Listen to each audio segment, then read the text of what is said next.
On est jeudi et j'ai faim. Plus maintenant. Lis ta Bible.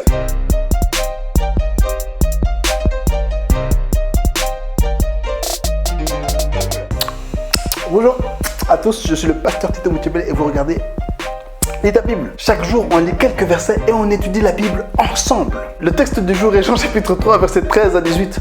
Prends juste une minute pour lire le texte avec moi. Tu es prêt? C'est parti!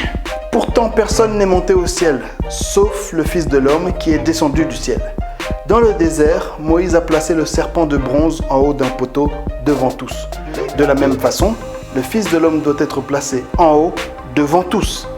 Ainsi, tous ceux qui croient en lui auront la vie avec Dieu pour toujours. Car Dieu a tant aimé le monde qu'il a donné son Fils unique afin que quiconque croit en lui ne périsse pas, mais ait la vie éternelle. En effet, Dieu n'a pas envoyé son Fils dans le monde pour condamner le monde, mais l'a envoyé pour qu'il sauve le monde. Celui qui croit au Fils n'est pas condamné, mais celui qui ne croit pas, celui-là est déjà condamné parce qu'il n'a pas cru au Fils unique de Dieu. Il y a un petit courant d'air, donc je reprends ma couverture, je suis désolé. Jésus fait référence à une histoire qui s'est passée dans le livre de Nombres, chapitre 21. C'est dans l'Ancien Testament, au tout début de la Bible. Le peuple d'Israël avait, encore une fois, commencé à se plaindre à Dieu comme des petits bébés. Alors Dieu leur a envoyé des serpents brûlants pour les calmer. Bonne idée. Bien entendu, ça a marché. Ils se sont calmés. Alors là, Dieu a demandé à Moïse de fabriquer un serpent en métal et le placer sur un poteau. Tous ceux qui voulaient être sauvés n'avaient qu'une seule chose à faire, c'était le regarder. Facile. Le pire dans tout ça, c'est que certaines personnes n'ont pas regardé le serpent. Et ils sont morts. Tant pis pour eux. Vérité à retenir. Dieu aime le monde. Pour beaucoup, Jean 3,16 est le verset le plus important de la Bible. Dieu aime le monde. Tout le monde. Les noirs, les blancs, les jaunes, les oranges, à cause de l'hydroquinone. Il aime les menteurs, les tueurs, les idiots. Il aime les athées, les musulmans, les chrétiens. Et tout ce qu'il veut de nous pour avoir le droit de vivre avec lui, c'est croire en son Fils. Le truc, c'est que Dieu ne va jamais nous forcer à habiter avec lui ou à croire en lui. Tout simplement parce qu'il nous aime. Et toi aujourd'hui, est-ce que tu sais que Dieu t'aime? On va aller directement au but aujourd'hui et zapper la fin.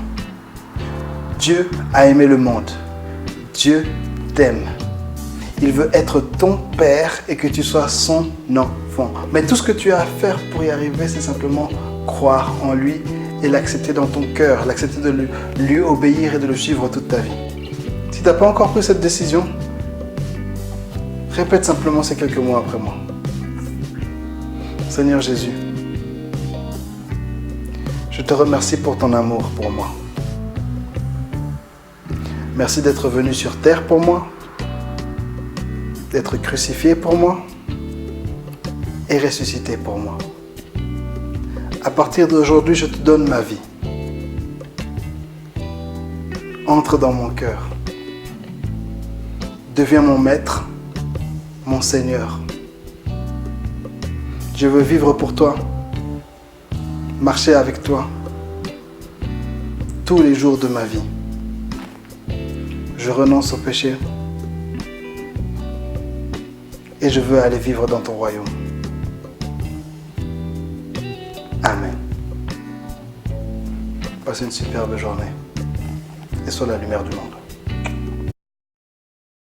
Tu vois, c'était pas si difficile que ça.